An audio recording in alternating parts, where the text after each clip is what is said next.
இன்றைய வானிலை தொடர்பான தகவல்களை அறிந்து கொள்வதற்காக வளிமண்டலவிய திணைக்களத்தின் வானிலை அதிகாரி கே சூரியகுமாருடன் நாம் நேரடியாக தொடர்பினை ஏற்படுத்துகின்றோம். வணக்கம். வணக்கம்.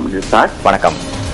இன்று மேற்கு சப்ரகமுவ மத்திய மாகாணங்களின் சில பகுதிகளிலும் காலி மாத்தறை மாவட்டத்தின் சில பகுதிகளிலும் சிறிதளவான மழை காணப்படும். இதனை தவிர நாட்டின் அநேகமான பகுதிகளில் சீரான காலநிலை இன்று நிலவும். கடல் பிராந்தியங்களை பொறுத்தவரையில் நாட்டை சூழலுள்ள கடல் பிராந்தியங்கள் பலவற்றில் இன்று மழை அல்லது இடியுடன் கூடிய மழை காணப்படும். கடல் பிராந்தியங்களில் காற்றின் வேகமானது மணிநேரத்துக்கு 20 கிலோமீட்டர் முதல் 30 கிலோமீட்டர் வரையான வேகத்தில் மேற்கு திசையிலிருந்து காற்று வீசும். அதேபோல காங்கேசன்துறை முதல் திருகோணமலை பொத்துவில் ஊடான காலி வரையான கடல் பிராந்தியங்களில் சில சந்தர்ப்பங்களில் காற்றின் வேகமானது மணிநேரத்துக்கு 50 கிலோமீட்டர் முதல் 60 கிலோமீட்டர் வரை அதிகரித்து வீசுவதன் காரணத்தினால் இந்த கடல் பிராந்தியம் சற்று கொந்தளிப்பாகவும் காணப்படும். அதேவேளை கடல் பிராந்தியங்கள் பொதுவாக கொந்தளிப்பற்ற நிலையில் காணப்படுகின்ற பொழுதிலும் ஏனைய கடல் பிராந்தியங்கள் இந்த இடியுடன் கூடிய மழை காணப்படும் சந்தர்ப்பங்களில் சற்று கொந்தளிப்பாகவும் காணப்படும். நன்றி. நன்றி அந்த வானிலை தொடர்பான தகவல்களுக்கு. இந்நிலையில் சீரற்ற வானிலை காரணமாக புத்தளம் மாவட்டத்தில் பலர் பாதிக்கப்பட்டுள்ளனர்.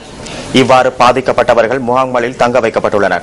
புத்தளம் மாவட்டத்தின் தற்போதைய நிலை தொடர்பாக அறிந்து கொள்வதற்காக எமது பிராந்திய செய்தியாளர் MM காசிமுடன் தொடர்பினை ஏற்படுத்தியுள்ளார். வணக்கம் காசிம். வணக்கம். வணக்கம். சொல்லுங்கள், புத்தளம் மாவட்டத்தினுடைய காலநிலை எவ்வாறு இருக்கின்றது? புத்தளம் மாவட்டத்தில் தற்போது சீரான காலநிலையே காணப்படுகின்றது. அந்த வகையில் புத்தளம் மாவட்டத்தில் ஏற்பட்ட தற்பொழுது இருந்து வருகின்றது.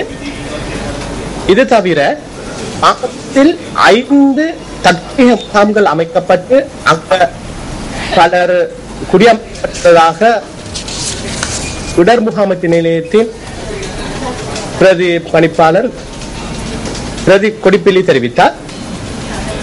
அத்துடன் இந்த பகுதியில் உள்ள வடிகால்கள் துப்புரவு செய்யப்பட்டு வெள்ள நீர் வெளியேற்றப்பட்டிருப்பதாகவும் இதன் காரணமாக இந்த மாவட்டத்தில்